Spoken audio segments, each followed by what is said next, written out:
Okay. सो कभी कभी आपके सामने कुछ डब्ल्यू जो होते हैं, यानी कि जो डबल बॉटम होते हैं, वो अलग अलग तरीके से बनते हैं। तो मैं आपको इसमें थोड़ा सा उसका रिवीजन कराता हूँ। यू नो, एंगल एनालिसिस के अंदर ट्रायड एंगल्स जो होते हैं वो बहुत इंपॉर्टेंट है आपके।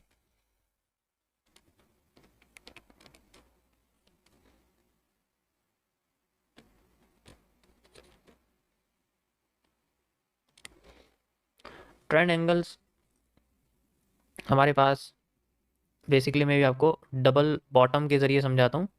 जो आपका डबल बॉटम है, यानी कि आप इसे डब्ल्यू भी कह सकते हैं। ओके। सो होता क्या है कि जब भी हमारे पास डब्ल्यू बनता है तो इसमें ना बहुत सारी चीज़ें मैटर करती हैं। अब ये चीज़ मेरी ध्यान से सुनना, कोई कमेंट मत करो, क्योंकि अगर ये छूट गया तो शायद दोबारा ये रिपीट ना हो। एक डब्ल्यू का बनना कोई आसान बात नहीं है, डब्ल्यू को सॉल्व करना।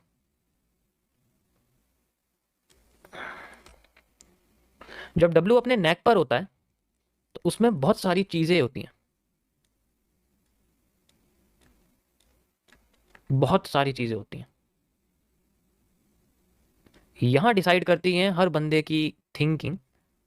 हर बंदा यहाँ पर सोचता है, ये सोचता है कि मुझे यहाँ पर अपसाइड में जाना चाहिए। ध्यान से समझना, ए टू जेड मैं बिल्कुल बेसिक से स्टार्ट करूंगा और ऐसे लेवल तक ले जाऊंगा कि जैसे मैंने आपको सप्लाई डिमांड समझाया। या डाउन साइड देखते हैं।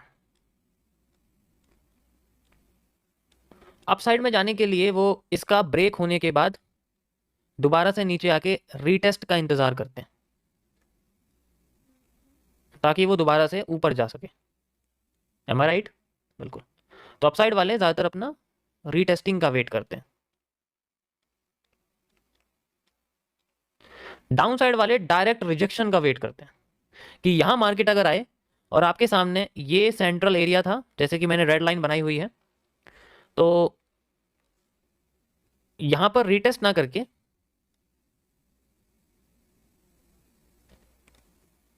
इस जगह पे कैंडल रिजेक्ट कर दें, लाइक दिस। वो इसका इस्तेमाल करते हैं ताकि वो नीचे आ सके मार्केट में। तो ये हमेशा रिजेक्शन का वेट करते हैं। दो तरीके के लोगों की यहाँ थिंकिंग रहती है। मार्केट बेसिकली कहीं भी जा सकती है, कहीं पर भी जा सकती है। तो अगर ये कहीं भी जा सकती है तो दोनों साइड में से किसके साइड का फेवर सबसे ज्यादा होगा, किसके जीतने के चांसेस सबसे ज्यादा है? इसका आंसर सिर्फ इसका सेंट्रल जोन का ब्रेकआउट नहीं होता। सबसे पहले आप ये जानो, मेरे पास 99% लोग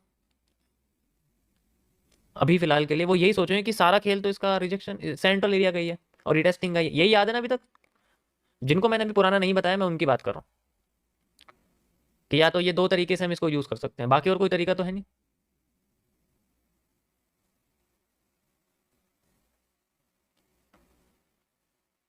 सबसे पहला तरीका है इसका ये जानना कि इसका ट्रेंड एंगल क्या है। सबसे पहला ट्रेंड एंगल मतलब कि क्या ये जो नीचे गिर रही है, ये नीचे गिर के गिर रही है, किस तरीके से गिर रही है? अगर ये इस तरीके से यहां से गिर रही है तो ये ट्रेंड एंगल है। इस केस में डब्ल्यू को बाई साइड में यूज करना सबसे बेवकूफी है। अगर इसका ट्रेंड एंगल नेगेटिव है, ये नेगेटिव है, ये डाउन साइड, तो डब्ल्यू यूज नहीं कर सकते। डब्ल्यू में रिटेस्टिंग भी यूज नहीं कर सकते। ये तब यूज करेंगे जब डब्ल्यू पॉजिटिव एंगल में होगा, मार्केट की डायरेक्शन इस तरीके से कुछ चल रही होगी और उसके बाद हमें यहाँ पर एक डब्ल्यू लाइक स्ट्रक्चर दिखेगा इसी सेम तरीके से। तब हम डब्ल्यू को रिटेस्टिंग के लिए यूज कर सकते हैं ताकि वो हमें अपसाइड में जाता हुआ दिखे। सबसे पहले कंडीशन होती है इसकी ट्रेंड एंगल की। दूसरी कंडीशन होती है कि ये जो ट्रेंड एंगल है, ये जो ट्रेंड है हमारा, ये अपनी डिमांड जोन पे तो नहीं आ गया, जहां पर इसकी जो डिमांड है वो खत्म हो गई हो।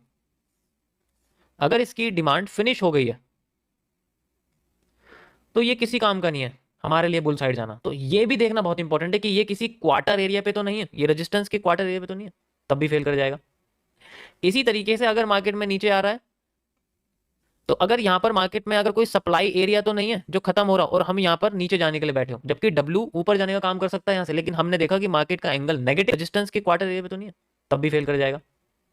इसी तरीके से अगर मार्केट में नीचे आ रहा है तो अगर यहाँ पर मार्केट में अगर कोई सप्लाई एरिया तो नहीं है जो खत्म हो रहा और हम यहाँ पर नीचे जाने के लिए बैठे हो, जबकि डब्ल्यू ऊपर जाने का काम कर सकता है यहाँ से, लेकिन हमने देखा कि मार्केट का एंगल नेगेटिव है, ट्रेंड एंगल नेगेटिव है, लेकिन ये भूल गए कि यहाँ पर मार्केट में पीछे के एरिया के हिसाब से सप्लाई खत्म हो रही है, तब भी यहाँ फंस जाएंगे। तो ये दोनों कंडीशंस में सप्लाई डिमांड दोनों को शुरुआत में बड़े लेवल पे मेजर करके पता करना पड़ेगा कि क्या इसका जो क्वांटिटी है सप्लाई की डिमांड की वो यहाँ पर फिनिश तो नहीं हो रही, ये सेंट्रल एरिया पे आना चाहिए या सेंट्रल एरिया के आसपास आना चाहिए, स्टार्टिंग में आना चाहिए, ऐसा जो एंगल आपके सामने बन रहा है। अब अगर ये पता लग जाए कि मार्केट में ट्रेंड एंगल बन रहा है, इसके बाद मैटर करते हैं इसके बॉटम्स।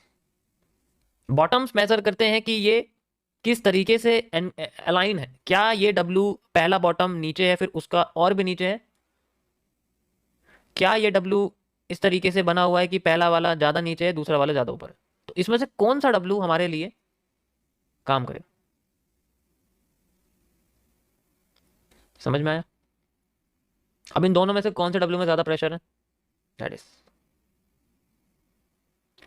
इसका इस्तेमाल भी हम लोग सप्लाई डिमांड से मेजर करेंगे। मैं वो आपको बिल्कुल ए टू जेड नहीं समझाने वाला, वो आपको समझदार हो कैसे यूज करते हैं।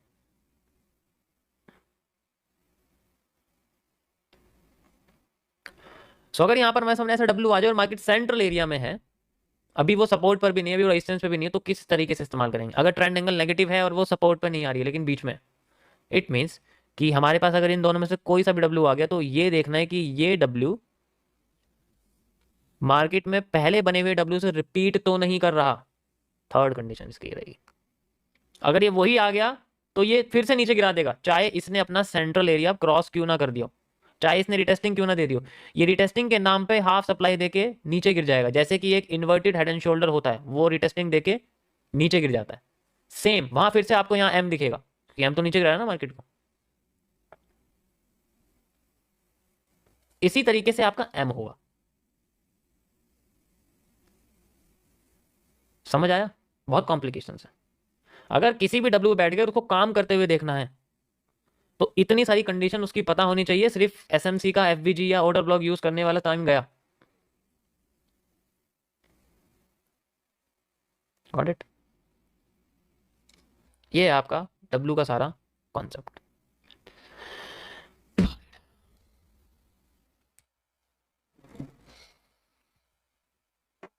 मार्केट आपकी तभी उठेगी जब वो पीछे के स्ट्रक्चर को ऐसी जगह से कॉपी करेगी जहां से वो पहले भी कॉपी करके बहुत अच्छा मूव लेके आई थी।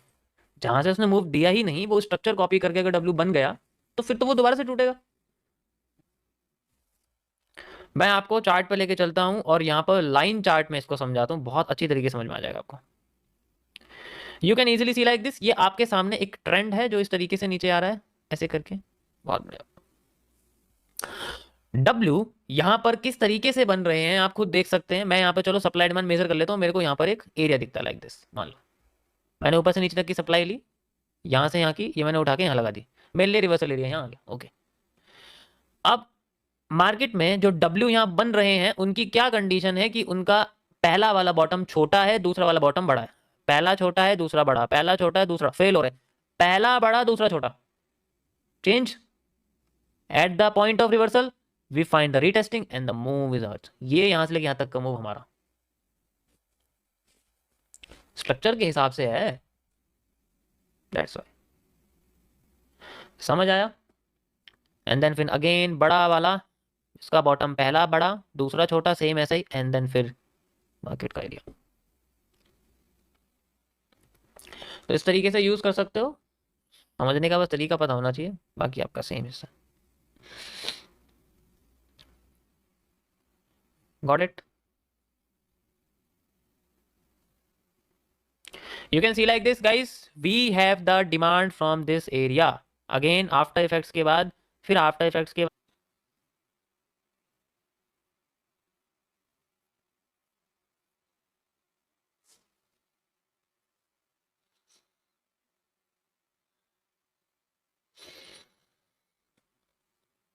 गाइस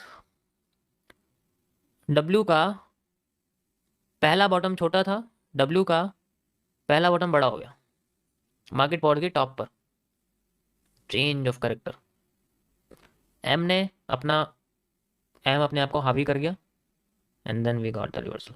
दूसरा अभी मैंने M, अभी आपको W समझाया ना मैंने, नीचे भी देखो W का पहला बॉटम छोटा, बाद का बड़ा, सेम वही चीज़ हो रही है, यहाँ पर उल्टा हो गया and then we have the move. समझ आया? लाइन चार्ट यूज़ करना हमेशा अगर W आइडेंटिफाई करना है, ठीक है। लाइन चार्ट यूज़ करना, आप कैंडलस्टिक मत यूज़ करना, वो कॉम्प्लेक्स कर देगा चार्ट को। Okay, the supply same this okay, we can measure the supply from here.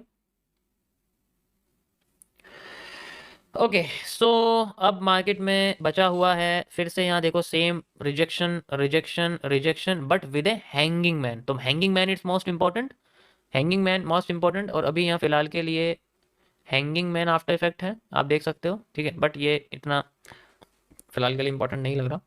यहाँ पर मैं आपको एक ट्रेंड लाइन यूज़ करके दिखाता हूँ, यहाँ पर हमें रिजेक्शन मिली है फिलहाल के लिए ट्रेंड लाइन पर, ठीक, मैंने हैमर से हैमर यूज़ किया है, तो रिजेक्शन हमें चाहिए हैमर जैसी कैंडल से, और वो हमें मिली नहीं है, वो हमें रेड कैंडल से मिली है, change of character, change of character.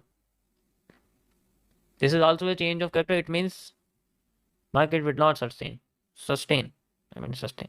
जब तक हमें यहाँ पर इसके जैसी कैंडल नहीं मिलेगी तब तक हम लोग दोबारा से मार्केट में जिगजैग मूवमेंट नहीं देख पाएंगे। थोड़ा सा और मैं एक्यूरेट